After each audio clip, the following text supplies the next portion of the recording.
Au commencement était la parole, et la parole est Christ. Radio Parole Vie, la radio qui donne la vie à travers la parole. Shalom, shalom, chers auditeurs de la radio Parole Vie, la RPV. Beaux amis partout à travers le monde entier. Vous êtes avec impatience votre émission Parole Vie, la radio Parole Vie, la radio chrétienne. Radio Oyo était à Kabiso Sango Malamu, ya Yesu Christ en Nazareth, Nzamba Solope à Bomoy. Bien-aimé dans le Seigneur, Christ Alobi, cette parole de bonne nouvelle sera prêchée partout dans le monde et après viendra la fin. Bien-aimé, le Bananzambe et Sengele était à ma partout, en Afrique, en Asie, en Océanie, en Europe tout comme en Amérique. Sengele le Bananzambe était à ma. Bien-aimé dans le Seigneur, tout ça dans la émission Parole Vie. Tout le monde a parole, peut tout le monde a vie. Bien-aimé la parole, il a bandé simbi bo moyamutu. Ponzambi asala bambisi. Il a fallu aloba. Après sa ordre na mai peut produire bambisi. Tout le monde a puissance à l'iloba. Pour nzamba sala banzete, il a fallu après sa ordre na mabele. Pour mabele et produire banzete. Bien-aimé, donc c'est pour dire que Izali sama na liloba ou Izali sama. Alobi que la lumière soit et la lumière fut. Liloba naye e benga kana kozala ou etikala kozala te. Voilà pourquoi na psaume 107 verset 19 à 20 et comment dans leur détresse ils crièrent à l'Éternel. Na pasi na bango. Baganga ke pai na nzambe. Basenga ki sekuru te aminduki. Nde to mona lelo mboka mo bazo bundisa na mboka mususu. Aosenga aide, soutien topé secours. Yabamboka musu peut permettre à ça la résistance. Aosenga lisungi. Mais la Bible dit ceci, dans leur détresse, n'a pas si haut liboté zakinango. Na détresse haut liboté zakinango. Basenga qui secours et pas na mutute, oui. La Bible dit, le secours de l'homme n'est que vanité. Et ça, bateau bakoki ko promettre au secours. Bakoki peut ko promettre au soutien. Mon réalisé. Le kola bazaka kabato bakoki pe ko se retrouver na ba incapacité na ba imperfection non seulement baza disposé te ko pesa mais tant musu makoki ya ko pesa ezate iloko pesa ezate na passe na mango babelela ki yawe bien aimé bongo yawe atinda ki liloba. Dieu avait compris parce que dans la parole il y a tout. Dans la parole, il y a le succès, il y a la joie, il y a le bonheur, il y a la délivrance, il y a la paix. Voilà pourquoi il dit dans sa parole, je vous laisse ma paix. Oh, je ne vous la donne pas comme le monde. C'est Dieu qui donne la paix. Donc c'est la parole qui nous communique la paix, bien-aimés. C'est la parole de Dieu qui nous communique la paix. Écoutez ceci, bien-aimés dans le Seigneur. Dans leur détresse, ils crièrent à l'Éternel. Et l'Éternel envoya sa parole. Nzamba kangola ki nazali loba et les filles échappées de la fosse. Abimisa na kati ya libulu. Bien aimé. Likambo zo tungisa vina wana. Autant musuna bomoto ko zo solution te. Solution est dans la parole qui est Christ. Parce que c'est Christ qui est la parole. Il est dit au commencement était la parole. La parole était avec Dieu. La parole est Dieu. C'est la parole qui est Dieu. La parole vie, c'est Christ. Bien-aimé dans le Seigneur, tika Yesu Christ en Nazareth, nzamba solope a bomoy apambola liloba oyo izotiama. Kolona sengyo lokola mungu apamba. Tika ndeko akati pongi na butu pona koka liloba na nzambe. Tope ndeko na ngonga oyo azu message oyo na WhatsApp to na ba chaîne mususu. Tata sale bolamu. Afin que le boyemi ma transformation peut coller sa kondima na ye na kombo na Yesu Masiya Nazareth ndeto bondeli peto lobi amen. Merci papa, merci maman. Kolanisa ma thème otobandaki lobby par la grâce de Dieu le 8 mars à lobby. Kolanisa ma thème otobandaki ezali femme tu as raison. Moi si Ozana raison. Bien-aimé. Mokili mbimbe ko pesa autor. Mokili mobimbe ko ki pe ko condamner yo. Les gens peuvent te condamner.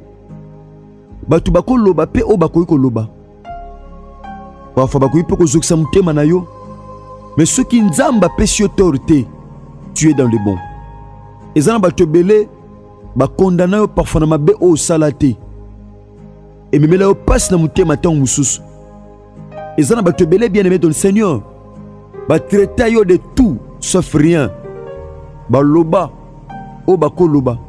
Mwasi mabe, mobali mabe, chef mabe, travailleur mabe, collaborateur mabe, collaboratrice mabe, serviteur mabe.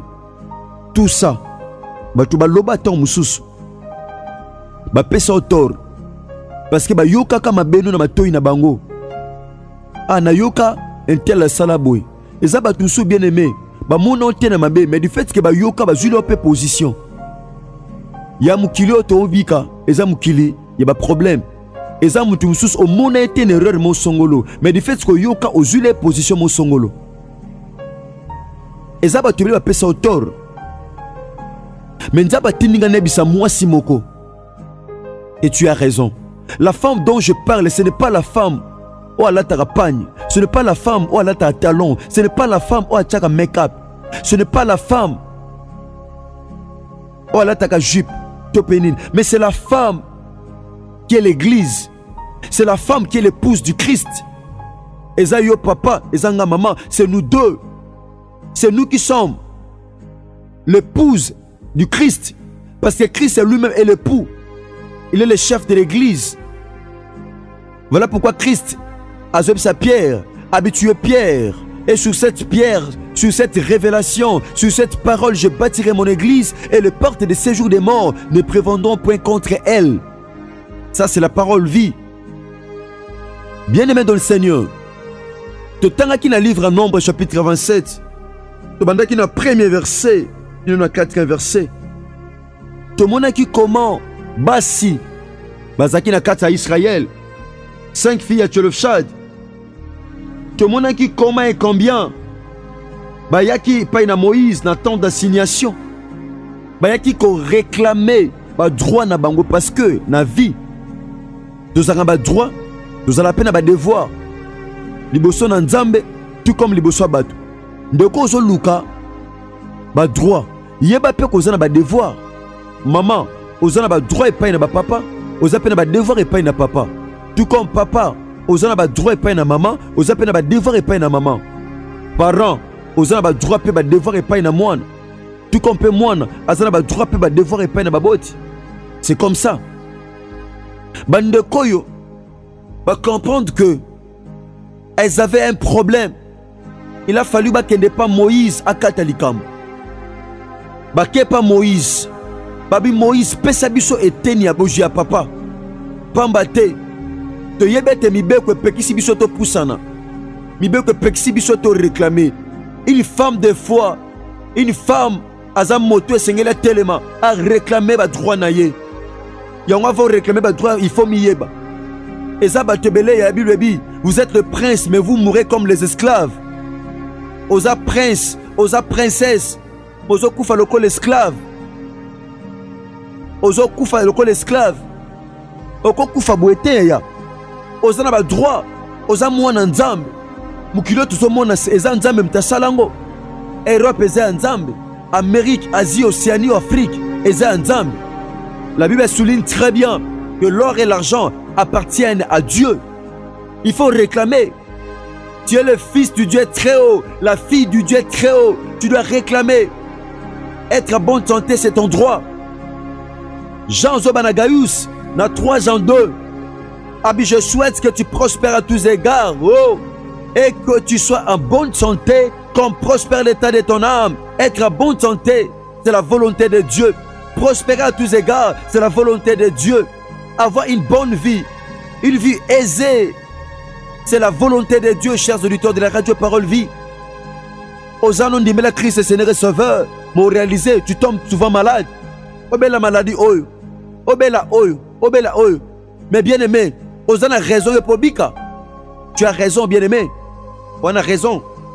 Femme, tu as raison. La femme dont je parle, Esaïe papa, Esaïe maman, parce que c'est nous qui sommes l'église. C'est nous qui avons reçu Christ dans notre vie, Seigneur et Sauveur, chers auditeurs de la radio Parole Vie.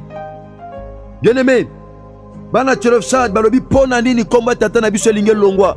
Ces filles, ces femmes ont défendu le nom de leur père. Babi komba tata koki jamais qu'on allait effacer. Eza ba tebele ba kufa, mais komba eza effacé. Ba projet kufa. Nous se kufa. Pourquoi? Parce que bazaki na batute ba kozwa relève. Bazaki na batute ba ko défendre des combos. Tomo na 2 Samuel chapitre 9. Jonathan kufa. Mais tu réaliser comment Mephibosheth a défendu qui? Combo à Jonathan. Nous devons savoir défendre le nom. Il va précéder Bisso. Pour combien vous allez effacer. Babi pour nani combat tata Bisso. Et que vous allez effacer. Pesa Bisso et Tenya Bozui. Ya tata. Écoutez dans le 5e verset. Moïse porta la cause devant l'Éternel. Oh! Moïse a le bingana aux anamisures théo katalikambo. Le Colosse a un peuple théocrate. Nous sommes un peuple dirigé par Dieu. Chez nous, c'est la théocratie. Je ne peux jamais prendre la décision tout seul. Je dois d'abord commencer par consulter Dieu. Moïse a quelques consulté Nzam. Bien aimé, mais il y a de ces choses, oh, décision nango. Et où tu pas Nzam, tu pas Nzam. Ah, Moïse, dans verset 5. Moïse porta la cause devant l'Éternel. Et l'Éternel dit à Moïse, Ayebisi pa Nzambe ndenge basio balobaki. Mais écoutez, t'as la réponse à Nzambe. Nzambabi, les filles de Tchelofchad ont raison. Oh, Nzamba pesi basio raison. Pourquoi? Parce que basio ba comprena qui, ba telema qui, ba yeba qui était cause na vie malam, c'était leur droit. Bien-aimé dans le Seigneur, osana raison. Mokozo raison sur le télémi. Osa raison te en croisant les bras. Osa raison te na aussi mamikanda to ba papier tanga. Mokozo raison bien-aimé dans le Seigneur. Tango télémi bien-aimé. Au pousser la présence en Nzam. Nzamba lobi. Les filles de Tchelofchad ont raison. Pendant que je parle ce matin, Tika Yesu Masia Nazareth. Nzamba solo père Bomoy. Nzamba Tondimela. Nzamba parcours de mon père Mayaka. Jésus-Christ de Nazareth. Appelle sa papa moko raison. Omo qui le paie sa tort pour rien. Moki le paie sa tort par défaut. Tika Nzamba Bomoy. Yesu Masia Nazareth. Oh, j'aime la parole. Je suis le prédicateur de la bonne nouvelle. Natia kabasi pe mibala kondima. Pendant que nazoloba, Yesu Masia Nazareth. Appelle sa papa moko raison. Yo moki le paie sa tort. Moki le condamna yo. Moki le lobe koloba. Mais ce matin, oh bien-aimé, Nathan Oyo. Nzamba paie sa raison. Aloba ye moko. Habité, bana Tchelofchad, bazana raison. Loi Otocha, oui, à tes okangabatu, à tes loi oyo, et empêcher bango, baso bozu ya tata, mais bazana raison qu'on réclamer, bazana raison qu'on a la bonne santé, bazana raison qu'on héritage à tata na bango, bazana raison qu'on témoigner, bazana raison qu'on bika, bazana raison qu'on mata, bazana raison qu'on fongwama, bazana raison, tes raisons au batuten ba pesaki, et ça batu ba peso raison, mais nzamba peso tort. Mais raison Nzambe, muto douter na ngwazate, muto longola ngwazate. Na tongwa lelo, pendant que je parle, Yesu Masia Nazareth, azope sa frère moko raison, azope so raison, somo qui le condamna kyo, yobeke ko sombate, oko tekate, oko témoignete, oko bikate, oko bimamboka na te okangama, olukaka mukanda et simbakate, mais na tongwa lelo, le kolo ndimi lobo, comme étant la parole de Dieu, on dit mais là Yesu Masia Nazareth, kolope mobikisi. Ozo tamano ko banga Nzambe, ozo respecter ba principe, ozo na raison ko vivre, ate pas ozo mi batu ba okufa, ate pideme zo zo batu, mais yo ozo na raison ko vivre, te nazo te a papa moko, nazo te a maman moko, omo ki le pesa au tort, o belle femme pesa au tort, ma sœur, ozo la nanga parfois belle femme pesa au tort, mubala pesa au tort, ba semeki ba pesa au tort, bokilo pesa au tort, mais na tongwa lelo, Nzambo tondimela, Yesu Masia Nazareth, azo peso raison, raison batu yaya, raison batu, et quoi ça l'appelle tort et pas une Nzambe, mais raison eux, batu te batu ba pesa, mais c'est Dieu qui donne la raison. Abi les filles de Tchelofchad ont raison, Abibana Tchelofchad ont raison, aux a raison qu'on témoigne, aux a raison qu'on a la bonne santé, aux a raison qu'on lia, aux a peine raison qu'on mela, aux a raison qu'on mata, aux a raison qu'on avance. Pendant que nous battons de quoi zoloba, abi mutuba te zanga, abi mutuba lobele zanga, moi sangwe zanga, papa ngwe zanga, frère ngwe zanga, chef ngona musale zanga, de kwa ngwe zanga, pendant que zondima, et sala melayo, pamba te ko mama, moyenge bene, abi karate na oazo mona, kasi souvent, abi kana oazo ndima, nzamba abi les filles de Tchelofchad ont raison. raison nzambe echangeaka mibeko, raison nzambe elongolaka tori ya bato, elongolaka tori bato bapesa yo, kazaka tori o mokili elatisa yo, raison nzambe elongolaka yango au nom de Jésus-Christ de Nazareth. Merci papa, merci maman. Merci chers auditeurs de la radio Parole Vie. Tika Yesu Christ en Nazareth, nzamba solo pe abomoy. Nzamba elonga, nzamba makoki nyonso, nzamba otondimela asala binongo lupe bolam. Merci bandeko nanga basi pe mibali. Dans le tango nyonso. Yaya, ceux qui ozui mati lokola boy. Ya ko bomba ngote pona yo moko partager yango. Lobi jeudi, tokozana suite nango parfois tosili sango par la grâce de Dieu. Ya on a raison. Ozana raison ko bika bolam na nzambe. Ozana raison bien aimé dans le Seigneur. Tika Yesu Christ na zakata pambola bino, ndeko posima bino matea. Ozana posa tango nyonso sur matea. Bandeko bokomaki ba requête pour na problème obozaki nango na 4 matins de jeûne et prière tozaki nango pe na internaf. To mettre numéro wana pour na to sur matea. Donc oko komela biso na numéro oyo na 4 radio Parole Vie pour sur matea facilement. Ndeko samena biso pour na bala liboso.